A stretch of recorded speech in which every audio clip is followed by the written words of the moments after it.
একজন একটা নির্বাচিত সরকারি যাতে সংস্কার করতে। না, আমি মনে করি এই রিয়ালিটি এখান থেকে সরে আসা উচিত। বিকজ স্থানীয় নির্বাচনে আমার কাছে যেটা মনে হয়, স্থানীয় নির্বাচনে অনেক আওয়ামী লীগের প্রার্থীরাও দাঁড়াতে চাবে, এবং সেই ক্ষেত্রে একটা প্রচন্ড, বিকজ গ্রাউন্ড রিয়ালিটিটা আপনার মানতে হবে। এখনো আওয়ামী লীগকে অনেকে বিভিন্ন এলাকাতে সহ্য করতে পারছে না, সেখানে একটা বড় গন্ডগোল হওয়ার সম্ভাবনা থাকতে পারে। মানে এভরিবডি, দল, সংগঠন সবাই কমপ্লাই করছে একই সঙ্গে। অর্থাৎ মানে এইরকম মানে সম্মিলন, এরকম মধু মিলন আমি কোথাও দেখিনি, যেখানে সংবাদপত্র যে ভাষায় কথা বলে একই ভাষায়, বিচারালয় সেই ভাষায় কথা বলে, সচিবালয় যে ভাষায় কথা বলে, মিলিটারি হেডকোয়ার্টার সেই ভাষায় কথা বলে।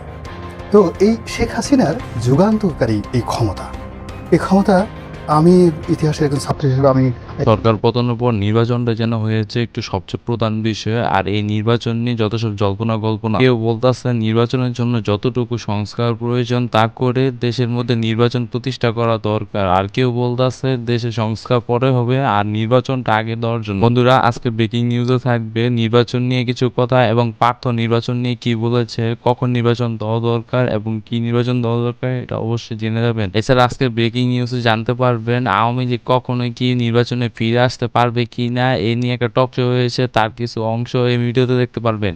আজকে ব্রেকিং নিউজে প্রথমে দেখতে পারবেন পার্থ কি বলছে নির্বাচন নিয়ে, এবং নির্বাচন বিষয় নিয়ে পার্থ কি মতামত হয়েছে তা দেখতে পারবেন এখনকার ভিডিও।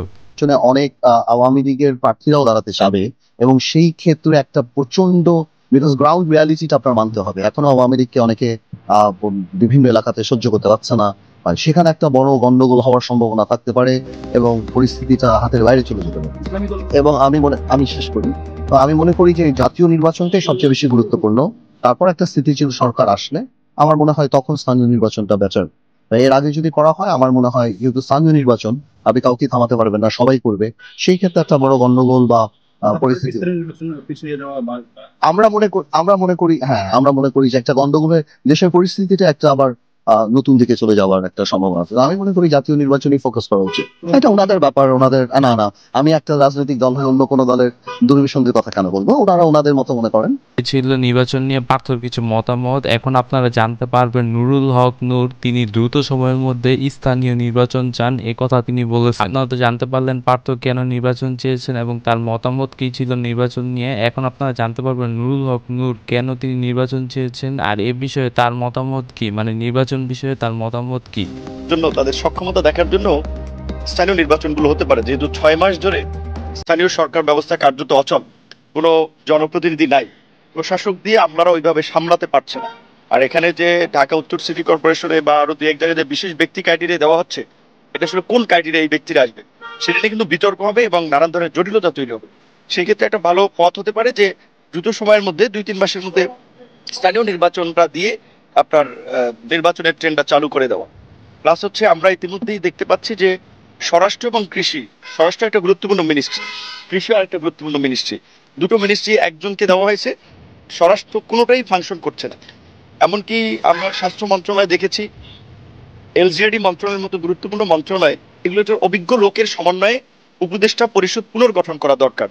আপনারা তো জানতে পারলেন নুরুল হক নূর নির্বাচন নিয়ে তিনি কি বলতে চেয়েছেন, আর নির্বাচন তিনি কেন প্রয়োজন মনে করেছেন। তিনি 3-4 মাসের মধ্যে নির্বাচন চান, আর তিনি যে নির্বাচন চান কি কারণে তাও বুঝতে পেরেছেন। দেশের মধ্যে জনপ্রতিনিধি অভাব রয়েছে এবং প্রশাসক যেভাবে চালাচ্ছে এভাবে ঠিকমতো চলতে পারছে না, এটাই ছিল তার মতামত। এর জন্যই তিনি নির্বাচন চেয়েছেন দ্রুত। এখন আপনারা জানতে পারবেন আওয়ামী লীগ কি কখনো রাজনীতিতে ফিরে আসতে পারবে কি না, এছাড়া তারা নির্বাচন করতে পারবে কি না, তারা পুনর্বাসন করতে পারবেন না, এই বিষয়ে নিয়ে কিছু টক শোর মতো কথা হয়েছে, আর সেই টক শোর কিছু ভিডিও পাঠ আপনারা এখন দেখতে পারবেন। আর এই কথাগুলো আপনারা জানতে পারবেন সাবেক সংসদ সদস্যর কাছ থেকে, তিনি বলেছেন কি কি কথা তা জানতে পারবেন।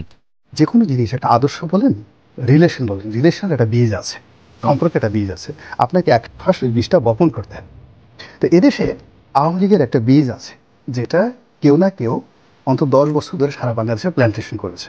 হোসেন সৈয়দ সরওয়ার্দির মতো মানুষ, মাওলানা আব্দুল হামিদ খান বাসারির মতো মানুষ, বঙ্গবন্ধুর মতো মানুষ এই বীজ রক্ষণাবেক্ষণ করেছে, বড় হয়েছে, বটবৃক্ষে পরিণত হয়েছে, অসংখ্য শাখা প্রশাখায় বিস্তারিত হয়েছে। সিমিলারলি বিএনপি, সিমিলারলি জামাত। তো যে সকল পলিটিক্যাল পার্টির এরকম রুট আছে, বীজ আছে, বৃক্ষ আছে, আপনি তাদেরকে নির্মূল করতে পারবেন না, এটা হলো স্বাভাবিক। হ্যাঁ, তাদেরকে পরাজিত করা যায়, তাদের চেয়ে বড় হওয়া যায়, সেখানে ওর সেটার ভালো আদর্শ থাকা লাগবে। বন্ধুরা, এই ছিল আজকের ব্রেকিং নিউজগুলো। এছাড়া আপনারা জানতে পারবেন পরবর্তী ব্রেকিং নিউজগুলো পরবর্তী ভিডিওর মাধ্যমে। এইগুলো জানতে হলে আপনারা অবশ্যই লাইক, কমেন্ট, সাবস্ক্রাইব দিয়ে আমাদের সাথেই থাকুন।